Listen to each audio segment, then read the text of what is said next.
C'est vous l'histoire.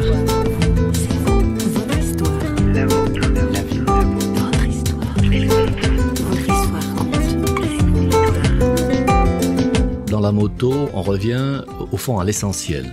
Nous vivons dans un monde où on a le sentiment d'être toujours plus cadré, pour pas dire fliqué, enfin on connaît toutes nos informations, on est fiché. Et quand on enfourche sa moto, on a l'impression qu'on est libre.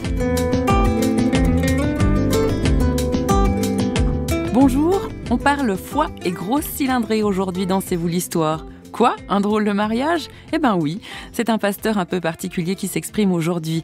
Richard Fallot est pasteur d'une paroisse de l'église protestante du canton de Vaud, en Suisse romande, mais aussi pasteur de rue à 50% et plus précisément aumônier des motards.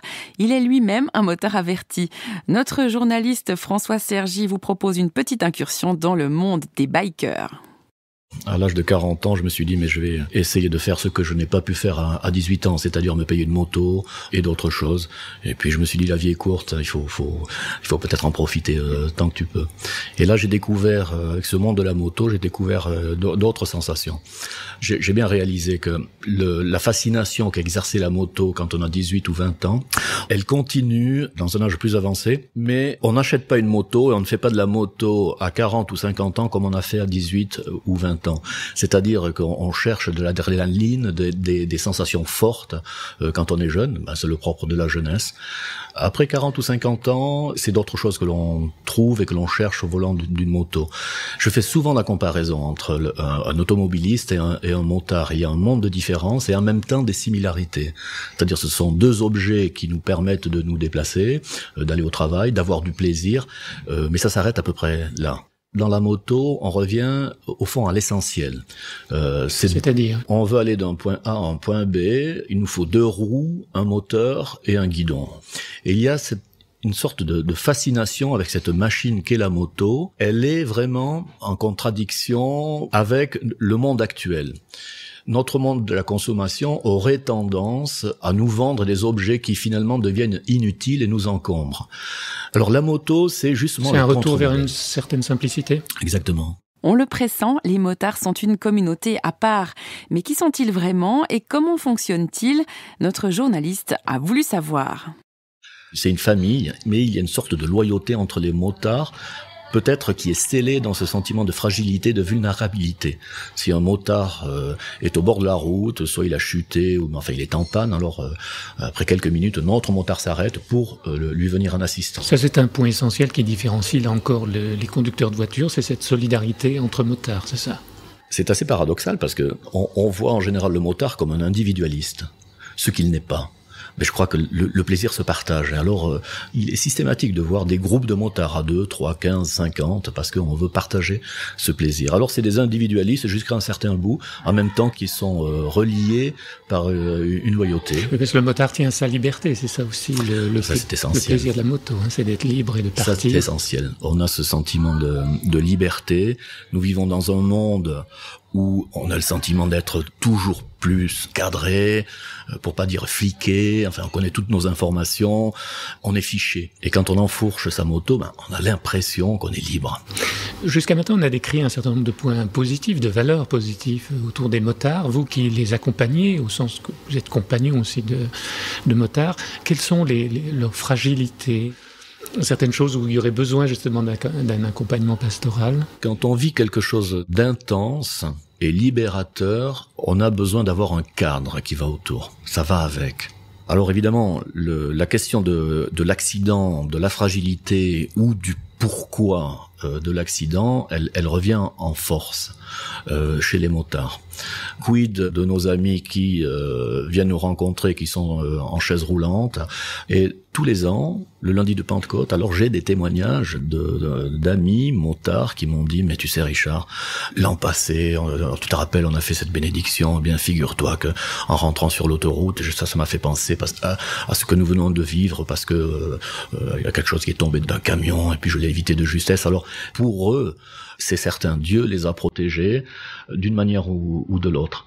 Et au fond, ce témoignage leur appartient, ça fait sens pour eux, que suite à cette bénédiction, Dieu les a gardés, ça les construit, ça les aide à aller de l'avant. Si l'on en croit le pasteur, sous le cuir se dissimulent des âmes sensibles. Qui a dit qu'on avait besoin de personne en Harley-Davidson ? Dès qu'on fait l'effort d'entrer dans ce groupe, de s'ouvrir, on découvre qu'il y a des personnes sous les cuirs. Et je m'amuse à discuter avec des motards qui sont assez impressionnants, 120 kilos, habillés de cuir, mais qui sont au fond des gens très très sensibles. On peut se demander si ce look qu'ils se donnent n'est pas fait pour cacher une sensibilité qu'ils ont à l'intérieur, une soif de vivre la vie plus intensément, comme je l'ai dit. Il faut passer à travers tous ces codes. Il faut pas que ces codes nous coupent de la relation. Il y a une fraternité proprement évangélique, en fait. Il y a une loyauté. Est-ce que c'est une fraternité évangélique ? Oui, à partir du moment où on est accepté dans ces groupes, il y a une grande loyauté, c'est sûr. Peut-être ce qui est très évangélique dans la vie du motard, c'est ce sentiment d'itinérance. Alors, il arrive à tous les motards de faire un col, de traverser les Alpes, de faire un voyage pour le plaisir de leur rencontre, de conduire. Ça, c'est proprement évangélique, puisque la vie du Christ est une longue itinérance dans la Galilée, en Palestine. C'est très allégorique, la vie d'un motard. Parce que cette itinérance, c'est l'itinérance de nos vies aussi. La fragilité, la vulnérabilité que l'on éprouve au guidon d'une moto, c'est une allégorie de notre propre fragilité en tant qu'être humain. Quand vous parliez de Jésus et de sa propre itinérance, c'est plutôt le rythme d'une certaine lenteur, alors que le motard, c'est l'accro de la vitesse. Il faut questionner ce besoin de il faut le questionner. La vitesse. Il faut le questionner, parce qu'après avoir dit que les motards sont une famille, alors c'est comme dans une famille. Il y a différentes personnalités. Il y a des gens qui aiment aller vite, qui sont des motards sportifs. Alors par la vitesse, ils cherchent l'adrénaline, mais aussi un certain geste esthétique et de beauté. On pilote une moto, on ne la conduit pas. Ça veut tout dire. Alors, il y a ce côté esthétique. Moi, je compare ça beaucoup aux gens qui font de la montagne, qui font du ski carving ou du snowboard. Il y a des sensations similaires. On joue avec les équilibres et il y a quelque chose de l'art et de la danse dans ce pilotage. Voilà, j'en rajoute peut-être un peu sur ce que font les motards, mais je trouve qu'il y a beaucoup de choses qui se passent au guidon d'une moto qui ne se passent pas dans d'autres moyens de communication. Il y a beaucoup de contraintes, et le verso de ces contraintes, c'est autant de choses fortes et positives que l'on vit, qu'on ne vit pas ailleurs. À pied ou à moto, nous sommes tous en marche ou en route, mais vers quoi donc ? Et à ces motards qui cherchent leur chemin, quel message le pasteur Richard Fallot apporte-t-il de la part de son Dieu ? Nous le retrouvons au final de cette émission. Le message, il est dans la présence. Le fait de vouloir être avec eux, la présence, c'est le message. Ils sont parfois repoussés dans la marge, ces motards, à la marge de la société, parce que une image de mauvais garçon, de loupard, d'individualiste, tout cela. Et le fait d'aller vers eux, de dire, mais non, moi ce qui m'intéresse, c'est pas ton look, mais c'est ta personne. Qu'est-ce que tu vis ? J'appelle ça le ministère des petites conversations. Le simple fait d'être là, du fait que je suis pasteur, le simple fait d'être là et de parler de la moto d'un copain ou bien des améliorations qu'il a faites ou d'une virée qu'il a faite, c'est déjà un message, parce que voilà, moi j'essaie de leur faire comprendre. C'est pas le fait que tu sois motard ou pas motard ou cycliste ou ta moto qui m'intéresse, mais c'est toi en tant que personne. Disons que la pratique de la moto nous pousse à nous poser des questions essentielles qui sont celles du handicap, de la joie de vivre, du plaisir de vivre, mais aussi de la mort et de l'épreuve. Qu'est-ce qu'ils peuvent transmettre aux autres, les motards ? Quel message ? C'est un message de vie. Un motard nous dit, il y a une alternative à l'existence conventionnelle que nous menons tous. On n'a pas besoin de faire le tour du monde, on n'a pas besoin de partir à l'autre bout de la planète pour vivre quelque chose de fort et vivre quelque chose d'essentiel. Par leur présence, ils nous montrent bien que dans nos sociétés très élaborées, très calibrées, techniciennes, il y a un espace pour vivre une autre dimension de la vie. Une autre vie que celle que l'on mène au bureau.